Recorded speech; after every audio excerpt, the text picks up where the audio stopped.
ఓం సాయిరామ్. సాయి భక్తులందరికీ నమస్కారం అండి. అందరూ ఎలా ఉన్నారు ఫ్రెండ్స్? మన సాయినాథుని దయ వల్ల అందరూ బాగుండాలని మనస్ఫూర్తిగా కోరుకుంటూ ఈరోజు ఈ వీడియోనైతే స్టార్ట్ చేస్తున్నాను. ఇక ఈరోజు వీడియోలో బాబాగారు ఎప్పటిలానే ఒక మంచి సందేశాన్ని మనందరి ముందుకు తీసుకువచ్చారు. ఇక ఏమాత్రం ఆలస్యం చేయకుండా బాబాగారి సందేశం ఏంటో, బాబాగారు మనందరి కోసం ఈరోజు ఎలాంటి వార్తను తీసుకొచ్చారో స్వయంగా మనం అన్నీ కూడా మన బాబాగారి మాటల్లోనే విందామా? బాబాగారు ఈరోజు సాయి భక్తులందరి కోసం చాలా చక్కని సందేశాన్ని తీసుకువచ్చారండి. ఇక ఏమాత్రం లేట్ చేయకుండా ఆ సందేశం ఏంటో తెలుసుకుందామా? బిడ్డ, ఇప్పుడు నా ముందు ఉన్న ఈ 3 నెంబర్లో ఒక నెంబర్ తాకు తల్లి. ఇక నువ్వు ఎలాంటి శుభవార్త వినబోతున్నావో చెబుతాను, శ్రద్ధగా విను, అస్సలు వదులుకోకు అని బాబాగారితో చెప్తున్నారండి. బాబాగారు ఈరోజు మన ముందు 3 అంకెలనైతే ఉంచారు ఫ్రెండ్స్. 5, 7, 9. ఈ మూడిట్లో ఒకటి పట్టుకో తల్లి, నీ జీవితాన్ని నేను మారుస్తాను. అలానే నువ్వు ఎలాంటి శుభవార్త వినబోతున్నావో కూడా చెబుతాను, ఈ క్షణమే ఇది విను అని బాబాగారితో చెప్తున్నారు. కాబట్టి ఇక ఏమాత్రం ఆలస్యం చేయకుండా బాబాగారి సందేశం ఏంటో స్వయంగా మనం మన సాయి తండ్రి మాటల్లోనే విందామా? బిడ్డ, నువ్వు నన్ను పూర్తిగా నమ్మితే నీ బాబా చెప్పే ఈ సందేశాన్ని జాగ్రత్తగా వినమ్మా. ఇప్పుడు నా ముందు ఉన్న ఈ అంకెలలో ఒకటి తాకు బిడ్డ. నీ జీవితాన్ని మంచిగా ఆనందంగా మార్చే బాధ్యత నీ సాయి తండ్రిగా నాది. నమ్మి వెంటనే తాకి నీ బాబా నీకోసం ఎలాంటి వార్తను తీసుకొచ్చారో ఏమాత్రం కూడా సందేహపడకుండా, అస్సలు అశ్రద్ధ చూపకుండా నమ్మకంతో నమ్మి నీ సాయి చెప్పేది జాగ్రత్తగా విను. నీ సాయి మాట పొల్లుపోదు అని నీకు కూడా తెలుసు కదా. కాబట్టి ఒకటి తాకి ఇప్పుడే ఇది విను. తాకావా బిడ్డ? ఇక మొదటిగా 5వ నెంబర్. ఈ 5వ నెంబర్ తాకిన వారికి బాబాగారు ఎలాంటి సందేశాన్ని తీసుకొచ్చారో, ఎలాంటి శుభవార్తను చెప్పబోతున్నారో మన బాబాగారి మాటల్లోనే విందామా? తల్లి, నువ్వు నన్ను నమ్మి ఈ 5వ నెంబర్ తాకావు కదా. ఇప్పుడు నీ మనసులో నాపై నీకు ఉన్న భక్తి, ప్రేమ, నమ్మకం ఇవన్నీ కూడా నాకు తెలుసమ్మా. మరి నువ్వు ఇంత భక్తితో ఉన్నా సరే నీ మనసులో కొన్నిసార్లు ఇలా కూడా అనుకుంటున్నావు, నా బాబాకి నేను పూజ చేసి అభిషేకం చేస్తేనే నా కోరికలను తీరుస్తారేమో, నన్ను ఆశీర్వదిస్తారేమో అని అనుకుంటున్నావు కదా. అలా ఎప్పుడు అనుకోవద్దమ్మా. నువ్వు నన్ను పూజించినా పూజించకపోయినా అభిషేకించకపోయినా సరే నన్ను పిలిస్తే చాలు, నేను నీ ముందుంటాను. అర్థమవుతుందా బిడ్డ? అనవసరమైన ఆలోచనలు అస్సలు చేయకు. సరేలే తల్లి, కావాలంటే నీ తృప్తి కోసం, నీ ప్రశాంతత కోసం నువ్వు చేసుకోవచ్చు. ఒక్కటి చెప్పనా బిడ్డ, నాకు నువ్వు చేసే సేవలు, పూజలు, ఇచ్చే కానుకలు అన్నీ కూడా రెట్టింపు ఫలితంతో నీ ముందుకు వస్తాయి. ఇక ఆ క్షణం నీ మనసు ఎంతో ప్రశాంతంగా ఉంటుంది. ఇక ఆ క్షణం నుంచి నువ్వు సరైన ఆలోచనలు చేస్తావు, అందులో విజయం సాధిస్తావు, ఎత్తులో జీవిస్తావమ్మా. గుర్తుపెట్టుకో తల్లి, ఏదైనా ఎప్పుడైనా సరే నీ ఆలోచనలపైనే ఆధారపడి ఉంటుంది. నువ్వు నాకు చేసే పూజ నీ మానసిక దృఢత్వాన్ని పెంచుతుంది. ఎలాంటి అనుమానాలు పెట్టుకోకు, నీ పూజలన్నీ నేను స్వీకరిస్తాను. నువ్వు నాకు చేసే సేవలు చూస్తే నా తల్లిలాగా అనిపిస్తున్నావమ్మా. నువ్వు నా కోసం నా వద్దకు రాగానే నేను ఆనందంతో పొంగిపోతాను. కావాలంటే నువ్వు ఈసారి నా దర్శనం కోసం వచ్చినప్పుడు ఒక్కసారి నన్ను గమనించు, స్పష్టంగా నీకే తెలుస్తుంది. నా ముఖంలో స్పష్టంగా ఆనందం నీకు కనిపిస్తుంది. నేను నీతోనే ఉంటాను బిడ్డ, కొండంత ధైర్యాన్ని నీకు అందిస్తాను. ఇక నువ్వు ఆనందంగా ఉంటేనే కదా నేను కూడా ఆనందంగా ఉంటాను. బిడ్డా, నీకోసం నేను ఏదైనా చేస్తాను, ధైర్యంగా ఉండు. నా ఆశీర్వాదం నీకు ఎప్పుడూ ఉంటుంది బిడ్డా, ఆనందంగా ఉండు. ఎవరో ఏదో అన్నారని మనసుని పాడు చేసుకుని బాధపడకు, నీకు తోడుగా నేనున్నాను కదా. ధైర్యంగా ఉండు బిడ్డా, నీ బాబా ఎల్లవేళలా నీకు రక్షక కవచంలా ఉంటాను, సంతోషంగా ఉండు అని బాబాగారు 5వ నంబర్ తాకిన వారికి అయితే చెప్పారండి. సో విన్నారు కదండి, మొదటగా 5వ నంబర్ తాకిన వారికి బాబాగారు ఎలాంటి వార్తలను తీసుకొచ్చారు. ఇక రెండవది 7వ నెంబర్. ఈ 7వ నెంబర్ తాకిన వారికి బాబాగారు ఎలాంటి వార్తను తీసుకొచ్చారో, ఎలాంటి శుభవార్తను చెప్పబోతున్నారో ఎలాంటి వాక్కులను ఇవ్వబోతున్నారో స్వయంగా మనం మన సాయి తండ్రి మాటల్లోనే విందామా?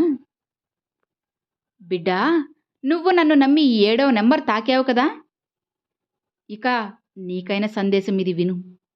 నువ్వు నమ్మిన నీ సాయి తండ్రిగా నీకు ఒక ముఖ్యమైన విషయం చెప్పడానికి వచ్చాను. మనసు పెట్టి వినమ్మా. నాకు పేద ధనిక కుల మత భేదాలన్న తేడా ఏమాత్రం లేదు. పేదవారైతే ఎలా ఎత్తుకు ఎదగాలో చూపుతాను. అదే ధనికులైతే పేదవారికి ఎలా సాయం చేయాలో నేర్పుతాను. నా దృష్టిలో అందరూ సమానమే. మంచివారు చెడ్డవారు అన్న భేదం ఏమీ లేదమ్మా. ఎందుకంటే నేను మీ తల్లిదండ్రుల స్థానంలో నిలబడి మంచి పనులు కూడా చేసేవారిని ప్రోత్సహించడం, అలానే చెడ్డ పనులు చేసేవారిని దండించి వారిని దారిలో పెట్టే బాధ్యత నాది. అవసరమైతే శిక్ష కూడా నేను వేస్తాను. మానవులైనా పశుపక్షులైనా అందరూ నా బిడ్డలే కదా. వారి వారి పాప కర్మలను బట్టి వారు జన్మిస్తారు. అలానే వారి జీవితం కూడా ఉంటుంది. ఎందుకంటే వారు ముందు జన్మలో ఇతరులకు ఎంత సంతోషమిచ్చారు, ఎంత బాధ పెట్టారో అవే ఇప్పుడు తిరిగి వస్తాయి. చూడు తల్లి, ఇక నీ పాప కర్మలన్నీ తీసుకొని నీకు మంచి జీవితాన్ని అందిస్తాను. కొందరు నా లీలలు తెలుసుకొని వారి పాపకర్మలను కొన్ని పుణ్యాలు చేసి పోగొట్టుకుంటారు. మరికొందరు అవి తెలుసుకోకుండా నేను వారికి అసలు ఏం సాయం చేయలేదు అని, ఊరికే చూస్తున్నాను అని నన్ను నిందిస్తూ ఉంటారు. అయినా నేను బాధపడనమ్మా. నా బిడ్డలే కదా నన్ను ఏమైనా నిందిస్తారు. అయినా సరే నువ్వు ఆపద అనుకున్న సమయంలో నువ్వు బయటపడడానికి దారిని చూపుతాను. సాయి అని పిలిచిన వెంటనే నేను నీ ముందు పలుకుతాను. నువ్వు నేను చూపే దారిని తెలుసుకుంటే చాలు, నీ జీవితం అనేది అత్యద్భుతంగా, ఆనందంగా, అందంగా ఉంటుంది. కాస్త గమనంగా ఉండు, అన్నీ కూడా నీకు అనుకూలంగా ఉంటాయి. నీ బాబా నీకు చెబుతున్నారు కదా, ఇక నువ్వు భయపడవచ్చా చెప్పు? దేనికి కూడా భయపడకు, అస్సలు అధైర్యపడకు, సంతోషంగా ఉండు. నీ సాయి నీకు తోడు ఉన్నంత వరకు ఎలాంటి దిగులు భయము అస్సలు అవసరం లేదు బిడ్డా. హాయిగా ఉండు అని బాబాగారు 7వ నెంబర్ తాకిన వారికైతే చెప్పారండి. సో విన్నారు కదండి, 7వ నెంబర్ తాకిన వారికి బాబాగారు ఎలాంటి సందేశాన్ని తీసుకొచ్చారు. ఇక ఆఖరిగా చివరిది 9వ నెంబర్. ఈ 9వ నెంబర్ తాకిన వారికి బాబాగారు ఎలాంటి సందేశాన్ని అందించారో, ఎలాంటి వార్తను తెలియజేయబోతున్నారో అన్నీ కూడా మనం మన సాయి తండ్రి మాటల్లోనే విందామా. తల్లి, ఇప్పుడు నువ్వు ఎంతో అలసిపోయావు కదా. అలాంటి నిన్ను చూస్తుంటే నాకెంతో బాధగా ఉంది. నువ్వు ఇప్పుడు ఎంతో కష్టపడుతున్నావమ్మా. ఆ కష్టాన్ని చూసి నేను కూడా బాధపడుతున్నాను. నిన్ను నా బిడ్డగా అనుకుంటున్నాను. అందుకే ఏమో నువ్వు అలా కష్టపడుతుంటే నీ తండ్రి మనసు విలవిలలాడిపోతుంది. అసలు ఏంటి తల్లి నీకు ఆ పరిస్థితి చెప్పు? ఎన్ని రోజులని ఇంతలా కష్టపడతావు? ఎవ్వరూ కూడా నీకు అస్సలు సాయం చేయడం లేదు. అసలు విశ్రాంతి తీసుకునే అవకాశం కూడా నీకు ఇవ్వడం లేదు. నీ కుటుంబం కోసమే కదా నువ్వు ఇంతలా శ్రమిస్తూ బాధపడుతూ కష్టపడుతున్నావు. ఇక నీ కుటుంబానికి అండగా నేను నిలబడతానమ్మా. నువ్వు నీ కుటుంబానికి తోడుగా ఉండాలి, వాళ్ళకి అంతా సాయం చేయాలి, సవ్యంగా జరగాలి అని నీకు తెలిసిన పనులన్నీ చేస్తూనే ఉన్నావు. అది కష్టమా సులభమా అని లేకుండా అన్నీ చేస్తున్నావు. ధనాన్ని సంపాదిస్తున్నావు. ఇలా నీకు నచ్చిన పనులన్నీ చేసుకుంటూ వెళ్తున్నావు. మానసికంగా శారీరకంగా ఎంతో అలసిపోయున్నావు. ఇక నేను నిన్ను అలా చూడలేను. నీకు విశ్రాంతి కలిగేలా చేస్తాను బిడ్డా. అప్పుడే కదా నువ్వు సంతోషంగా ఉంటావు. ఇక నీకున్న సమస్య అప్పులే కదా తల్లి. నీ బాధలు, ధనమే కదా నీకు ఈ పరిస్థితికి కారణం. ఇక ఈ రెండిటిని నాకు వదిలే, నేను సరిచేస్తానమ్మా. ఈ రోజు నుండి నీ కుటుంబానికి ధనం అనేది ప్రవాహంలో ఎలా వస్తుందో చూడు. నువ్వు చేసేది చిన్న పనైనా, చిన్న వ్యాపారమైనా, చిన్న ఉద్యోగమైనా సరే అందులో అధిక లాభాలు వస్తాయి. లేదా నువ్వు సంపాదించిన ధనం అనవసరంగా ఖర్చు కాకుండా, వృధా కాకుండా నేను చేస్తాను. నీకున్న సమస్యలన్నీ సరిచేస్తాను. మీ అప్పులన్నీ తొలగించి నువ్వు ఆశ్చర్యపోయేలా చేస్తాను. నీ జీవితం బంగారుమయం చేస్తానమ్మా. రాజభోగాలు నువ్వు అనుభవిస్తావు తల్లి. ఇక అందుకు తగ్గ అర్హత నీకు ఉన్నాయి. నీ బంధం, ఆరోగ్యం మంచిగా కుదుట పడుతుంది. అలానే నువ్వు కోరుకున్నట్లుగానే మీ పిల్లల భవిష్యత్తు బాగుంటుంది. ఒకటి రెండు కాదు తల్లి, నువ్వు ఆనందంగా ఉండేందుకు అన్ని పనులు నేను సిద్ధం చేస్తున్నాను. నువ్వు కోరినవన్నీ నీకు చేరుతాయమ్మా. ఒక్కసారి కాదు తల్లి, అలా వస్తూనే ఉంటాయి, నీ వద్దకు చేరుతూనే ఉంటాయి. ఇక నీకు అదృష్టం పడుతుంది. నీ సహనానికి నేను ఇచ్చే గొప్ప బహుమతి ఇదే తల్లి. ఇక సంతోషంగా హాయిగా ఉండు. నీ బాబా ఎప్పుడు నీకు తోడు ఉండగా నువ్వు అసలు భయపడవచ్చా చెప్పు?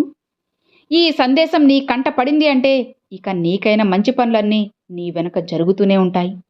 ఇక ధైర్యంగా ఉండమ్మా. అసలు దేనికి కూడా వెనకడుగు వేయకు. మనసుని ప్రశాంతంగా ఉంచుకో. ఇకపై నీకు అంతా కూడా మంచే జరుగుతుంది. ధైర్యంగా ఉండు తల్లి అని బాబాగారైతే 9వ నెంబర్ తాకిన వారికైతే చెప్పారండి. సో విన్నారు కదండి, బాబాగారు 9వ నెంబర్ తాకిన వారికి ఎలాంటి సందేశాన్ని తీసుకువచ్చారు. అలానే 5వ నెంబర్ తాకిన వారికి, 7వ నెంబర్ తాకిన వాళ్ళకి, 9వ నెంబర్ తాకిన వాళ్ళకి బాబాగారు ఈరోజు చాలా అంటే చాలా ఒక చక్కటి సందేశాల్ని మనందరి ముందుకు తీసుకొచ్చారు కదా. మరి ఈ సందేశం మీ అందరికీ ఎంతో బాగా నచ్చింది అనుకుంటున్నాను. అలానే మీ జీవితంలో బాబాగారు ఒక కొత్త జీవితాన్ని అయితే స్టార్ట్ చేయబోతున్నారన్నమాట. ఇక ఏమాత్రం ఆలస్యం చేయకుండా బాబాగారు చెప్పినట్లుగా అందరూ నడుచుకొని చూడండి. ఖచ్చితంగా వాళ్ళ లైఫ్ అనేది చాలా మంచిగా ఉంటుంది. అలానే కొన్ని వాళ్ళ లైఫ్ చేంజ్ అయ్యే పాయింట్స్, కొన్ని టర్నింగ్ పాయింట్స్ అనేవి బాబాగారు తెలియజేశారన్నమాట.